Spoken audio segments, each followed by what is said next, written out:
जागने वाले किसी बांग दरा से दिल हो. A question from the other side, moving to Hamas. I think a question that their side should be asking is that we know that Hamas is involved in guerrilla warfare, right? They are under the tunnels and they come up and then they start fighting Israelis and they couldn't do anything because if Israel really wanted to fight them, they would have gone into the tunnels and fought them. But that way it becomes a one-on-one combat and they don't want to fight this. So that's why they are losing this war with Hamas.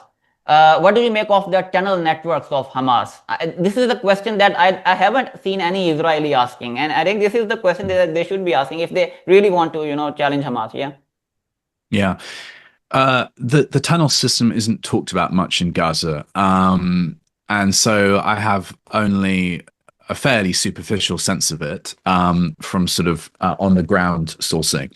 But my understanding of it since October 2023, upon researching it in terms of sort of open source information, is that it's the ultimate nightmare for Israel because it can't easily flood the tunnel system. It, as you mentioned eloquently, is reticent to go into the tunnel system. And it can't just openly bomb all of Gaza from the air in terms of like carpet bombing it. So it is the ultimate nightmare. And so by denying the guerrilla warfare contact, as you described, the one-on-one, Israel will never be able to militarily defeat Hamas and the other military groups. And it knows that. And that's why effectively it's just a war of terror on Palestinian civilians in Gaza that it's left with. And however many fighters it kills or supposed fighters it kills, there will always be to put it again in these strange terms, a military Adam and Eve. That is to say that if there's an Adam and Eve of Gaza that is the spirit of Palestinian resistance, generally there will always be an Adam and Eve that's also willing to fight militarily. And so you can't get rid of any resistance. And so this goal that was to destroy Hamas basically means an infinite war on the Palestinian people.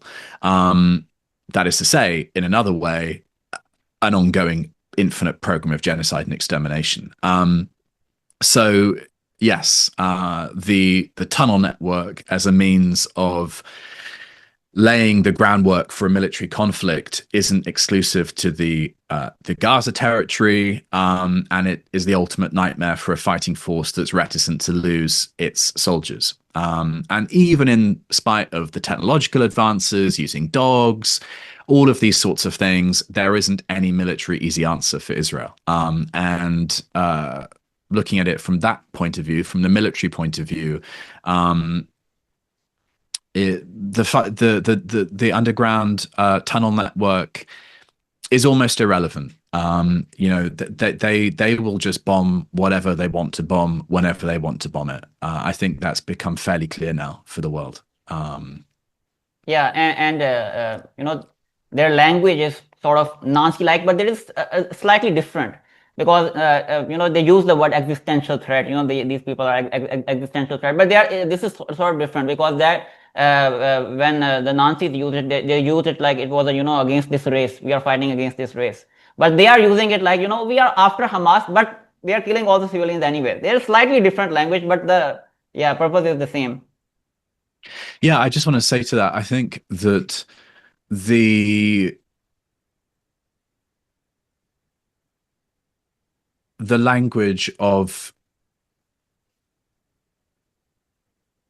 the framing that Israel has, understandably after October 7th, in terms of I was going to say victim narrative, but obviously there actually was in that sense a victim narrative after such an event, although even October 7th has complexities that could be worth going into. But the extermination campaign, they haven't really hid it very well. And even the hatred, the racism, they don't hide it very well. And it really takes only a cursory understanding or a cursory look at Israeli Hebrew language media to see that the hatred and the intents at extermination or extermination are there. And the fact that the English language international media has for these now, 3 calendar years allowed almost a kind of buffer of credibility on the Israeli program of extermination by hiding from the world these real intents, by minimizing them, by insufficiently humanizing the Palestinians. They have really been part of this schema of genocide that has existed to allow for Israel's impunity to exist. So it is hiding the Israeli intents to a large extent, or at least very much minimizing the intents, propping up the victimhood narrative, even though it burned very quickly after October 2023 into November 2023, in terms of it became clear, obviously, by January 2024, that what Israel was doing was no longer a response to October 7th.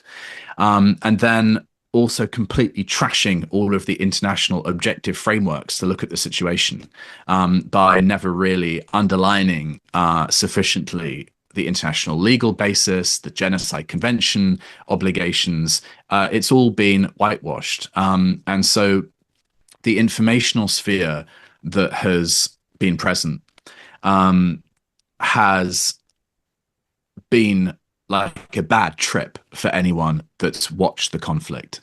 It has completely belied the situation.